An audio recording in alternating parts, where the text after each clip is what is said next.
प्रिय विद्यार्थियों, आपका ओम ए टू जेड क्लासेस में स्वागत है। आज हम कक्षा 10 गणित प्रश्नावली 5.2 का प्रश्न संख्या 8 हल करेंगे। प्रश्न इस प्रकार से है, एक एपी में 50 पद हैं जिसका तीसरा पद 12 है और अंतिम पद 106 है और इसका 29वां पद ज्ञात करना है। तो यहाँ देखिए, एपी का मतलब होता है अर्थमेटिक प्रोग्रेशन, तो अर्थात ये समांतर श्रेणी है और इस श्रेणी में कुल पदों की संख्या 50 है और हमें दिया है तीसरा पद 12, अर्थात A3 बराबर 12 और अंतिम पद को AN बराबर 106 या A50 बराबर 106 और 29वां पद आपको ज्ञात करना है A29 बराबर हम क्वेश्चन मार्क। तो आइए इसे हल करते हैं। यहाँ हमने नोट किया हुआ है, जो हमें ज्ञात है n बराबर 50 दिया हुआ है और श्रेणी का तीसरा पद 12 है और अंतिम पद 106 है और 29वां पद हमें ज्ञात करना है। तो इस प्रकार से हमने नोट कर लिया है। अब ये जो ज्ञात पद हैं, इसी के सहायता से हम सबसे पहले श्रेणी का प्रथम पद ज्ञात करेंगे और सार्वधान्तर ज्ञात करेंगे, क्योंकि एपी का प्रथम पद और सार्वधान्तर यदि ज्ञात हो जाएगा तभी हम एपी के कोई पद ज्ञात कर सकते हैं, अर्थात एपी के हम सभी पद ज्ञात कर पाएंगे। तो हमें 29वां पद ज्ञात करना है। तो सबसे पहले हमें दिया हुआ है A3 बराबर 12, तो यहाँ पर लिख लेते हैं, चूँकि A3 बराबर 12 है। यहाँ से आप इसे इस प्रकार समझ सकते हैं। देखिए सूत्र देखें, AN बराबर होता है A plus n minus 1 into D. तो यहाँ से हमें तीसरा पद ज्ञात करना है। A3 बराबर हो जाएगा A प्लस n के स्थान पे हम 3 रखेंगे, 3 माइनस 1 इंटू हो जाएगा d। तो यहाँ से A प्लस 2d। तो जहाँ हमारा A3 है वहाँ हम लिख सकते हैं A प्लस 2d। ये श्रेणी का तीसरा पद है। तो यहाँ पर देखें, A प्लस 2d बराबर हो जाएगा 12। ये हमारा समीकरण नंबर 1 हो गया। इसी प्रकार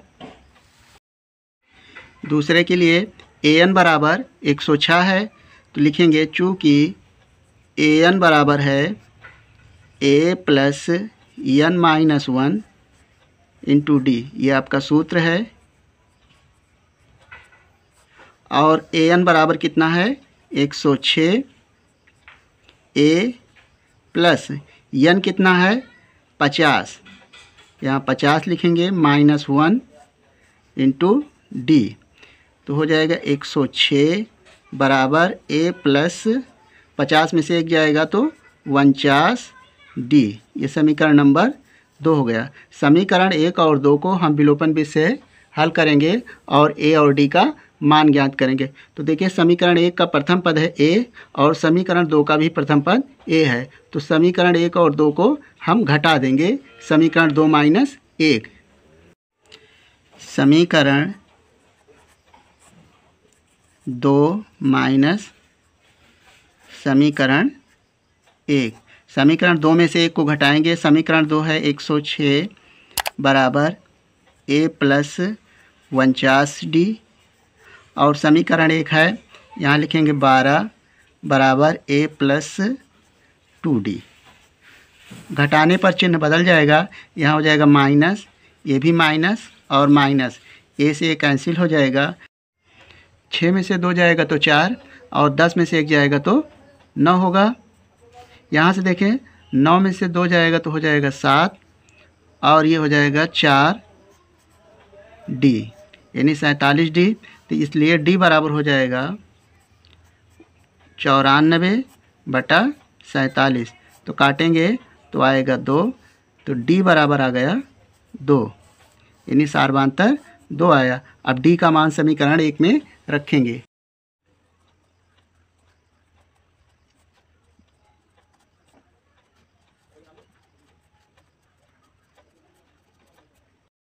D का मान समीकरण 1 में रखने पर, तो समीकरण 1 है हमारा A प्लस 2D बराबर 12। यहाँ से A बराबर A प्लस 2 और D का मान है 2, यहाँ पे गुणा बराबर 12।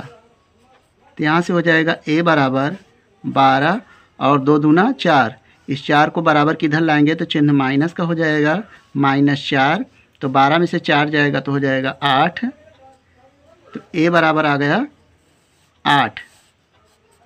तो इस प्रकार से प्रथम पद श्रेणी का 8 आया और सार्वधातुक 2 आया। तो हमें ज्ञात करना है AP का 29वां पद। तो इसलिए A29 बराबर हो जाएगा A + 28D। तो यहाँ से A बराबर है 8 और प्लस 28 और D का मान आया है 2। 8 + 28 में 2 से गुणा करेंगे तो हो जाएगा 56 बराबर 8 और 56 को जोड़ेंगे तो पाएंगे 64। तो इस प्रकार से AP का 29वां पद आया 64। तो इसे लिख लेते हैं।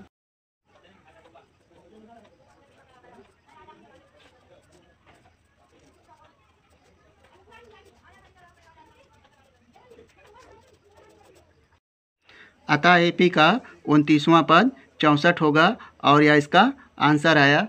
मुझे विश्वास है कि इस प्रश्न का हल आपको समझ में आ गया होगा। आप अपना किसी भी प्रकार का सुझाव, डाउट हो तो कमेंट करेंगे। आपके कमेंट का हम प्रयास करेंगे उत्तर देने का।